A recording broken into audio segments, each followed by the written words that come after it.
ሰላም ውድና የተከበራችሁ የቲጂ ዩቲዩብ ቻናል ተከታዮች እንዴት ናችሁ? ላይ ይመስገነው እኔ በጣም ደህና ነኝ። ዛሬም እንደተለመደው በሌላ በጠቃሚ ቪዲዮ መጥቻለሁ። ዛሬ ደግሞ በቤታችን ቆንጆ የቀረፋ ኬክ እንዴት እንደምናዘጋጅ ማሳያችሁ ይሆናል።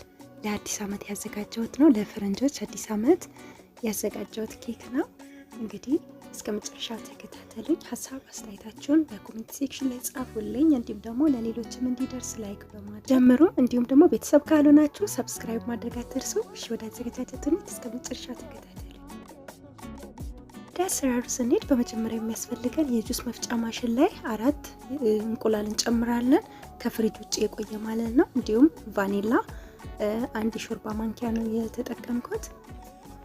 እንዲሁም 1 መለኪያ ስኳር ጨምሬያለሁ። በመቀጠል እዚህ ጋር ደግሞ ግማሽ መለኪያ ወይም ግማሽ ኮብ ዘይት ጨምሬያለሁ። በመቀጠል የሚያስፈልገን ወተት ነው። 1 መለኪያ ወይ ደግሞ 1 ኮብ ወተት ከጨመርን በኋላ ትንሽ ጨው እንጨምራለን። ከዛን አንድ ላይ በደንብ አድርገን እናዋህደዋለን ማለት ነው። ለ2 ደቂቃ ያህል ደቂቃ ያህል በዚህ መልኩ ካዘጋጀን በኋላ ከ2 ደቂቃ በኋላ ውህዳችን ይህን ይመስላል። ከዛም ወደ ቀጣይ ስራችን ስንሄድ የሚያስፈልገን ፎርኖ ዱቄት ያስፈልገናል። 2 መለኪያ ከግማሽ ማለት ነው። ሰፋ ያለ ሳህን ላይ 2 መለኪያ ወይም 2 ኮብ ከግማሽ ዱቄት ከጨመርን በኋላ ከዛን የሚያስፈልገን 1 ሾርባ ማንኪያ ቤኪንግ ፓውደር እንጨምርና ሁለቱን አንድ ላይ እንቀላቅለዋለን ማለት ነው ከዱቄቱ ጋር። ከዛን አሁን ያዘጋጀነውን ውህድ እንጨምርበታለን ማለት ነው። ከዛ በደንብ አድርገን በእንቁላል መምቻ እንቀላቅላለን። ዱቄቱን 2 መለኪያ ከግማሽ አልኩ እንጂ መለኪያውን በጣም መሙላት የለባችሁ ማለት ነው። በጣም ጥቅጥቅ ብሎ መሙላት የለበትም። እዚህ ጋር እንግዲህ እንደምታዩት በዚህ መልኩ በእንቁላል መምቻ በደንብ አድርገን ዱቄቱ እስኪበተን ድረስ ማለት ነው ሁሉም ውህድ አንድ ላይ አንድ እስኪሆንልን ድረስ በዚህ መልኩ ለ2 ደቂቃ ያህል እንቀላቅላለን ማለት ነው። በእንቁላል መምቻ ልክ እንደዚህ የጓገለ ነገር እንዳይኖር ወይም ደግሞ ያልተበተነ ዱቄት እንዳይኖር በደንብ ቼክ ማድረግ ይኖርባችኋል። እንደዚህ ያደረጋችሁ ማለት ነው።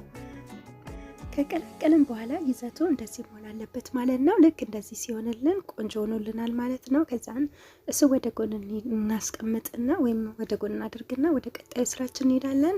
እዚህ ጋር እንግዲህ የምናዘጋጀው ትንሽ ሰፋ ያለ ሳህን እናዘጋጃለን። 2 የሾርባ ማንኪያ ስኳር ያስፈልገናል። ከፈለጋችሁ ቡኒውን መጠቀም ትችላላችሁ ወይም ነጩ ማለት ነው። ከዛ የሚያስፈልገን 1 የሾርባ ማንኪያ የካካው ፓውደር ያስፈልገናል። በመቀጠል 1 የሾርባ ማንኪያ የቀረፋ ዱቄት ማለት ነው ያስፈልገናል። እኔ ቤት ውስጥ ፈጭቼው ነው። እናንተ ከሌላችሁ መፍጨት ትችላላችሁ ወይ ደግሞ ዱቄቱ መግዛት ትችላላችሁ። ሶስቱን አንድ ላይ በደንብ አድርገን እንቀላቅላለን ማለት ነው። እነዚህ ናቸው እንግዲህ የቀረፋ ኬክ የሚያስብለው ማለት ነው። እነዚህ ቀረፋው ግን የሾርባው ማንኪያ የትልቁ አይደለ በሱ በደንብ ሞልታችሁ በሱ ጨምሩ ይመከራል። በደንብ አድርገን ከቀላቀልን በኋላ እዚህ ጋር ኬክ መጋገሪያ ሳህን አለኝ። እዚህ ጋር እንደምትመለከቱት እሱን እንግዲህ ታሄን ቀብቼው ነው። ከፈለጋችሁ ቂቤ መቀባት ትችላላችሁ ሳህዱን እንዳይዝብን ማለት ነው። እኔ ግን ታሄን ነው የጨመርኩት የቀባሁት ማለት ነው።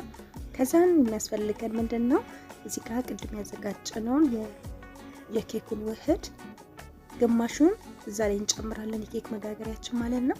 ግማሹን ከጨመረን በኋላ ከዛን የሚያስፈልገን ምንድነው አሁን ያቀላቀልነውን የቀረፋውን ውህድ ግማሹን እንጨምራለን። ሙሉውን ሳይሆን ግማሹን ነው የምንጨምረው። እዚህ ጋር ከላይ እንደዚህ ውህዱ ላይ ከላይ እንደዚህ እነሰንሳለን ማለት ነው። ልክ እንደዚህ እንደምታዩት ሁሉም ቦታ ዳርሰን ከላይ ብቻ እናደርጋለን ማለት ነው።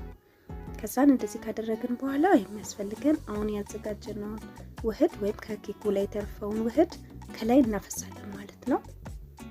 እዚህ ጋር እንደምትመለከቱት እንደዚህ ከላይ እናፈሳለን ሁሉንም።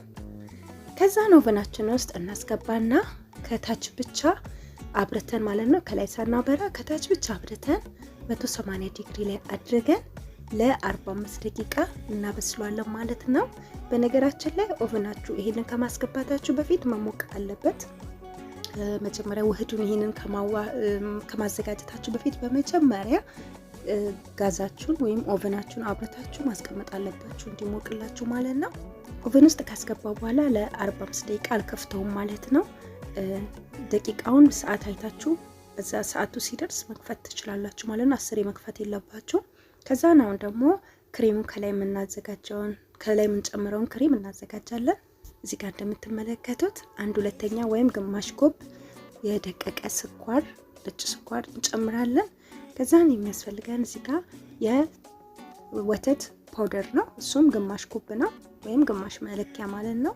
እሱን ከጨመርን በኋላ የሚያስፈልገን 1 እሽግ የድሪም ዋይፕ ያስፈልገናል ወይም ደግሞ የፓውደሩን ክሬም ማለት ነው።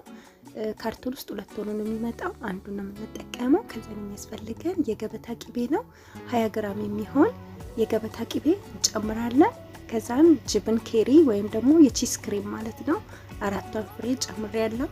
በመቀጠል የሚያስፈልገን ቫኒላ ነው። ቫኒላ የሚያስፈልገን ግማሽ የሾርባ ማንኪያ ነው። ፓውደሩን የተጠቀምኩት፣ ፓውደሩን ከሌላችሁ ፈሳሹን መጠቀም ትችላላችሁ። በመቀጠል የሚያስፈልገን የፈላ ውሃ ነው ማለት ነው። የሞቀ ውሃ ያስፈልገናል። እሱም ግማሽ መለኪያ እንጨምራለን።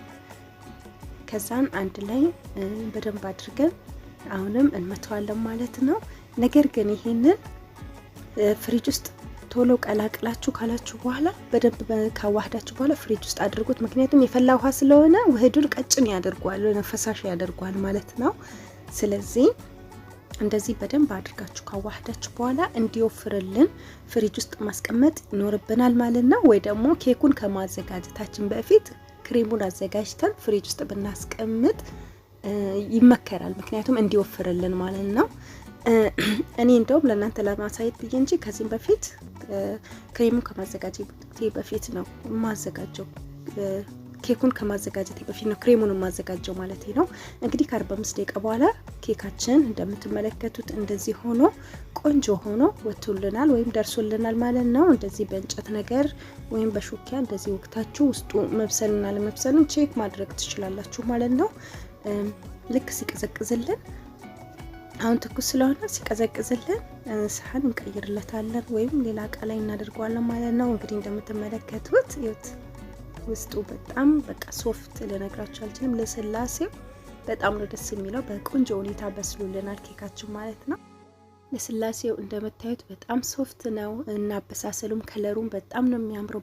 በቆንጆ ሁኔታ ነው የበሰለው ማለት ነው። ውስጡ ደግሞ መብሰሉ እንደነገርኳችሁ ወቅታችሁ በእንጨት ነገር ወይ ደግሞ በሹካ ነገር ማየት ትችላላችሁ። እኔ እዚህ ጋር ፍሪጅ ውስጥ አላቆየሁትም ብዙ ትንሽ ደቂቃ ብቻ ነው የቆየው ፍሪጅ ውስጥ ማለት ነው። ለዛ ነው እንደዚህ ክሬሙ የቀጠነው። እናንተ ግን እንዲወፍርላችሁ እንደነገርኳችሁ ኬኩን ከማዘጋጀታችሁ በፊት ክሬሙን አዘጋጁና ፍሪጅ ውስጥ አድርጉት። ፍሪጅ ውስጥ ስታደርጉት ሲቀዘቅዝ ይወፍራል ማለት ነው። የኔ ፍሪጅ ውስጥ ብዙ ሰዓት ስላልቆየ ነው እንደዚህ የቀጠነው ማለት ነው። ከላይ ደግሞ ከረሜል ነው ያደረኩት እንደምትመለከቱት። እንግዲህ ኬካችን ይሄን ይመስላል። ለአዲስ አመት በዚህ በቆንጆ ሁኔታ ነበር ያሳለፍነው። በጣም ነው የሚጣፍጠው። ውስጡ ልክ እንደዚህ ብራ ኬክ ነው ውስጡ ማለት ነው። ከላይ ከምንድነው ቀረፋውንና ካካው እንዲሁም ደግሞ ስኳሩን የጨመርነው ቀላቅለን ማለት ነው። በጣም ነው በቃ የሚጠመው ልነግራችሁ አልችልም። በጣም ቆንጆ ቴስት ያለው ሶፍት የሆነ በተለያየ ፕሮግራም መጠቀም የምትችሉት ቆንጆ የቀረፋ ኬክ ነው። እናንተም በቤታችሁ ሞክሩት እላለሁ። እሺ ጓደኞቼ እስከ መጨረሻው ስለተከታተላችሁኝ አመሰግናለሁ። ቪዲዮን አይታችሁ ሰብስክራይብ ያላደረጋችሁኝ ሰብስክራይብ አድርጉኝ። ብዙ ጠቃሚ የሆኑ ቪዲዮዎችን ቻናሌ ላይ ሰርቻለሁ። ለቆዳ ለጸጉር ጠቃሚ የሆኑ በተፈጥሯዊ መንገድ የተዘጋጁ ሰርቻለሁና ገብታችሁ ለማየት ሞክሩ። እሺ በቀጣይ በሌላ ቪዲዮ እስክንገናኝ ሰላም ሁኑልኝ። ባይ ባይ።